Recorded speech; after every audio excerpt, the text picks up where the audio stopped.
Hi, welcome to my garden. I'm Katrina with Homegrown Florida, and today we are going to talk all about peas.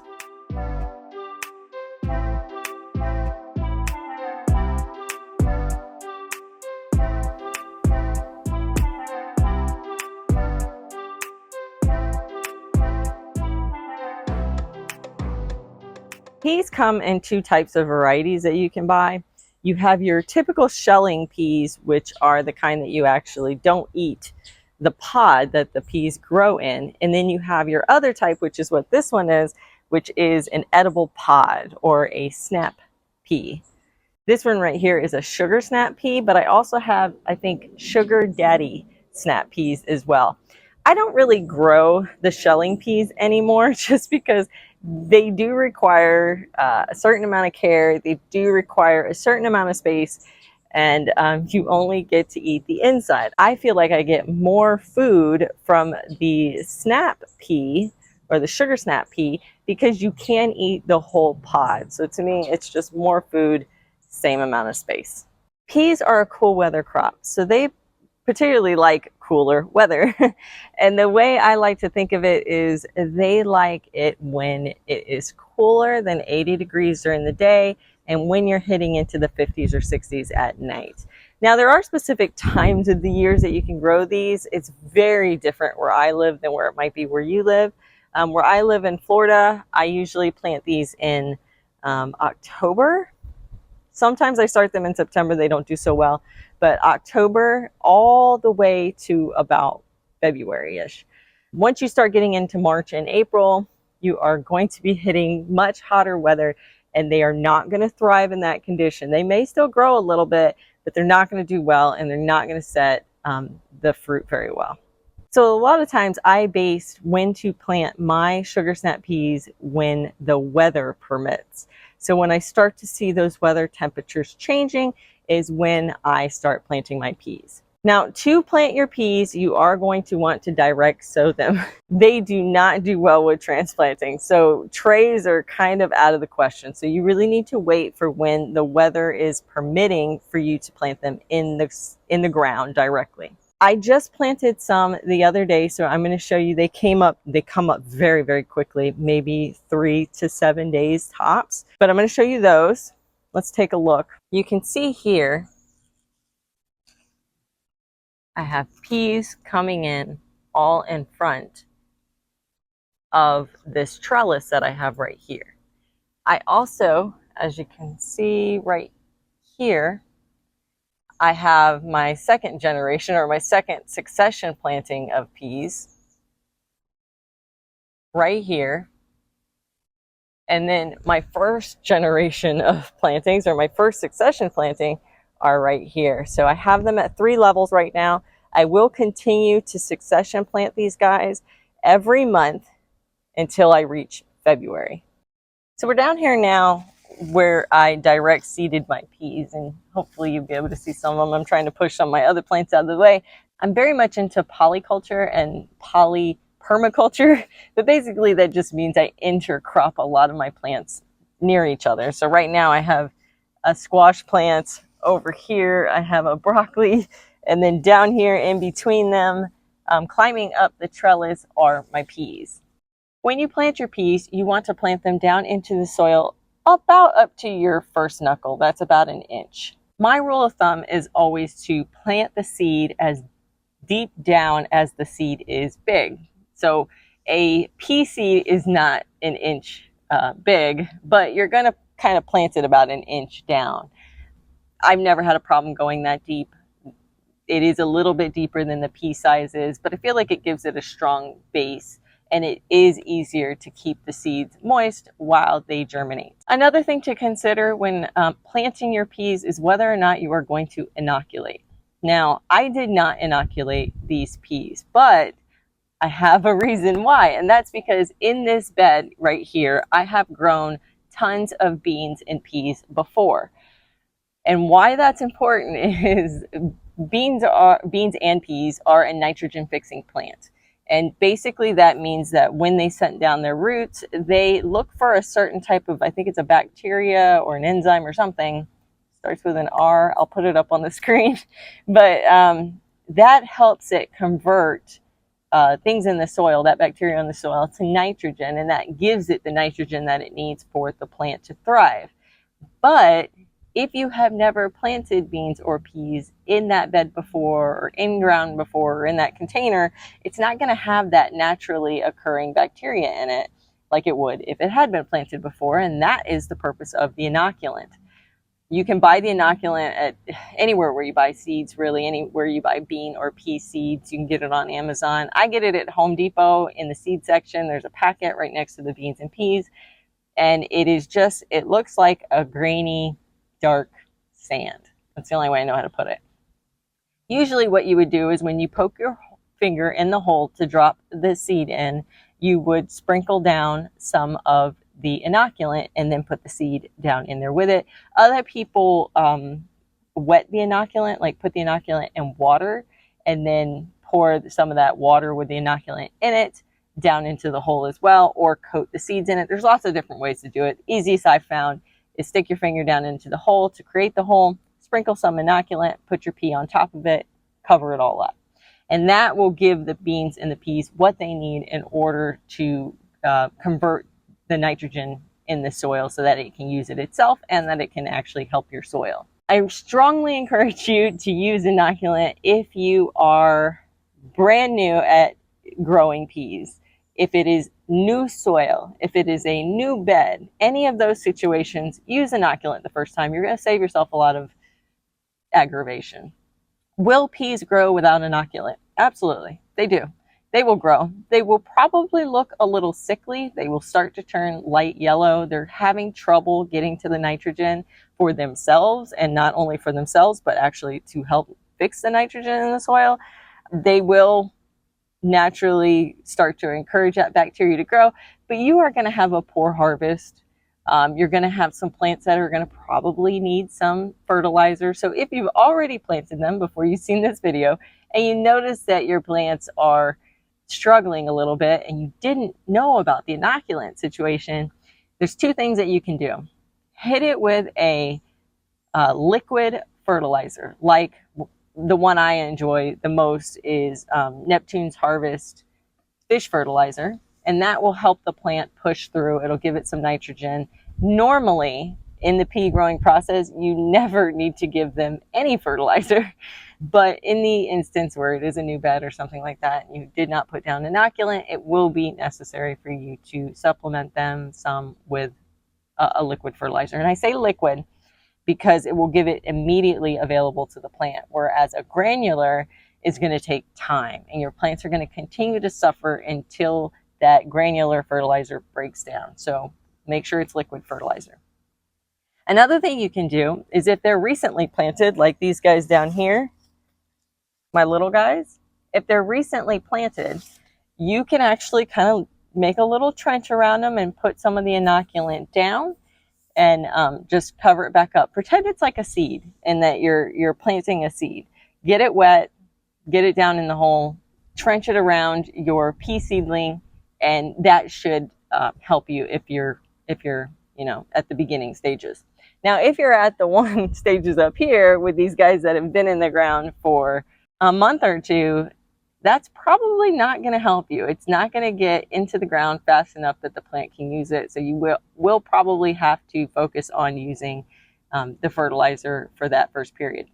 Now, the plus side is once you have grown peas or beans in your bed, they will naturally kind of encourage that bacteria to come towards the plant, and they probably will have left traces of amounts of it into the soil, and you won't have to do it again as long as you are planting beans or peas in that bed, every 1 to 2 years. I use my summers to grow nothing but beans and cowpeas. So for me, it's always in my soil. So that's why I don't have to use inoculant. But the first time I did grow peas and beans in these beds, or if I put down a new bed, like with my ones behind me, I did sprinkle down inoculant whenever I was planting over in those beds. A couple of things that you really need to know about growing these guys is, number one, they like sun. They really like undisturbed sun. So when I first started these peas, these squashes were not this big. They were actually pretty tiny. So they did not interrupt the growth pattern of these guys. But the ones that I just put in, I noticed are a little bit less strong because they are being blocked a bit by my squash plants and my broccoli plant over here.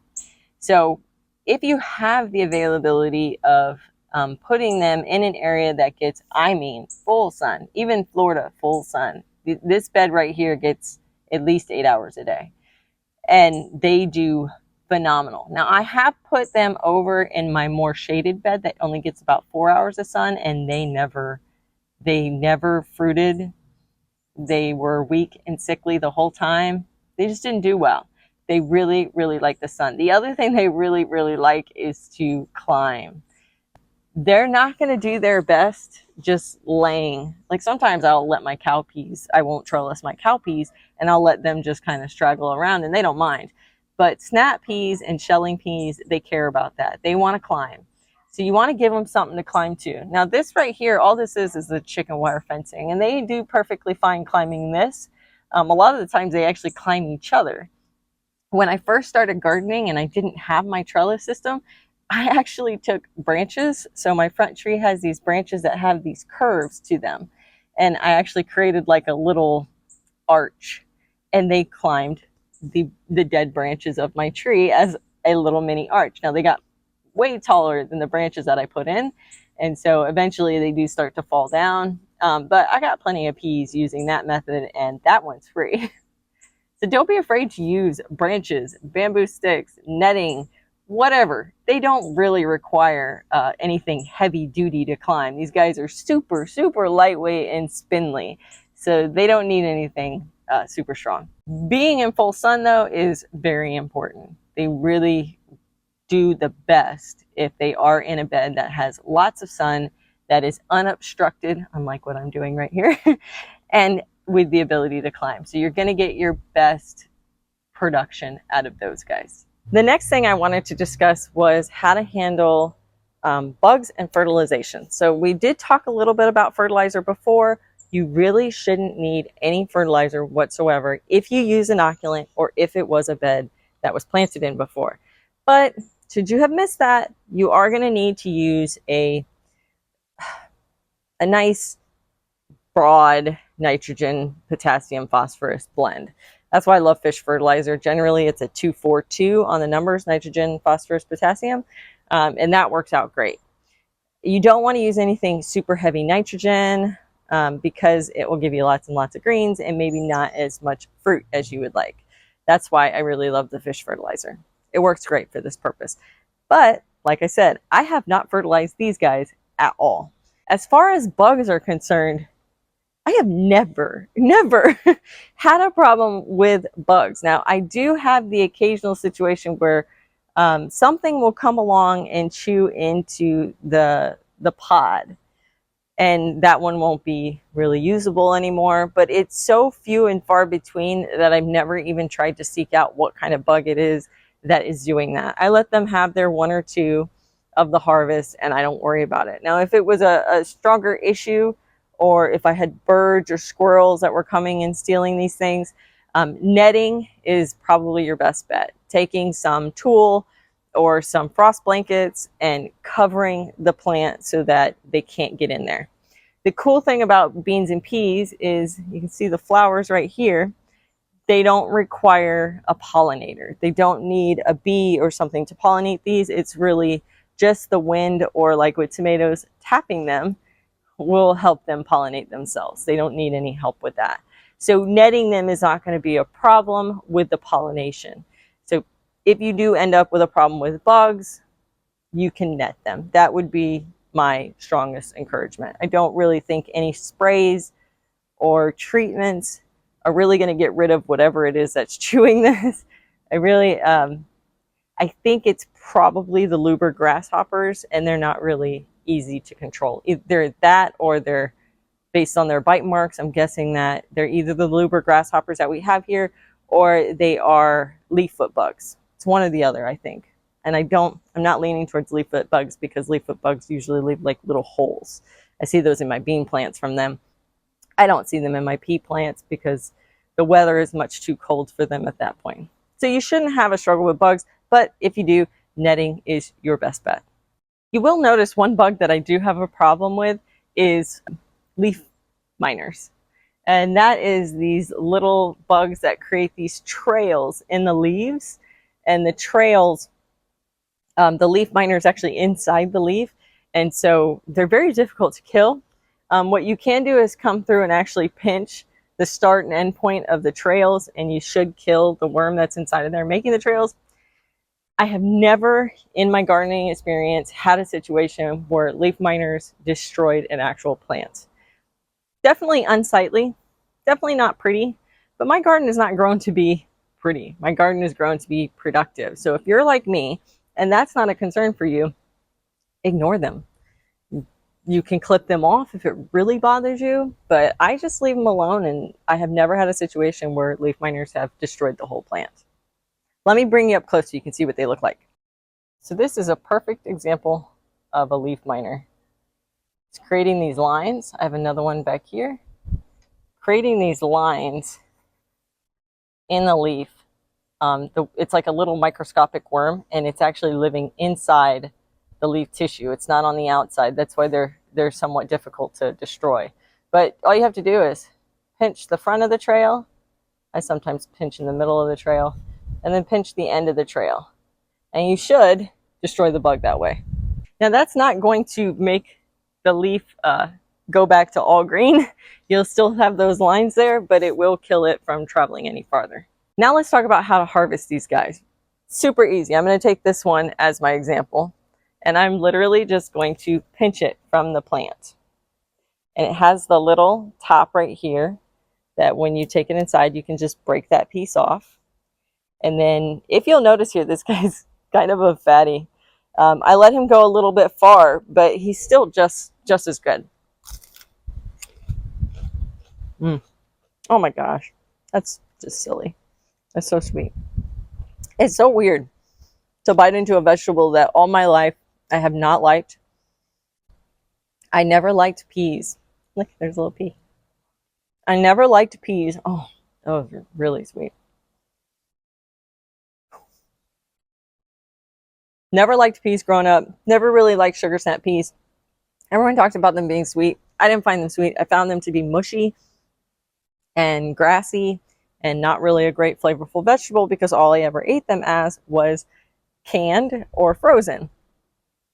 These guys are totally different when you grow them in your garden. They are crunchy and crisp, which is my favorite for vegetables. Even my tomatoes, I like them crunchy and crisp. I'm a weird one. But they are super sweet. I'm not even overestimate by saying that they kind of taste like candy because they're that sweet. And I'm plucking the peas out of here just because this one was so fat that I could. But the outer skin is not stringy or stringy or anything. We rarely get any of these to go inside because when I'm out here doing things like working in the garden or doing some videos, I'm constantly eating these guys. Okay, let me stop for a minute. They are so sweet and crunchy. You can eat them raw. That's actually the way I prefer them. If you cook them very gently. They don't need a lot. Preserving wise, you can can them. I don't like them canned. I feel like the pea and the pod and things just get mushy and slimy, and I don't like that texture. You can freeze them. Once again, they stay more crisp frozen than they do canned, but they still get slimy and a little bit. It's not necessarily the peas, but the pod gets a little bit soft. When I grow these only for fresh eating. They don't take up a lot of space in my garden. This is like half my trellis on one side, so really like a quarter of my trellis. And this has been feeding us sugar snap peas for a month now, and they're probably going to continue to feed us as long as I am succession planting like my seedlings are down there at various stages once a month. They will continue to feed us all the way till March. So I don't plant a lot of plants. If you wanted to plant enough plants to feed and your whole family and preserve enough, you're going to need like 30 plants.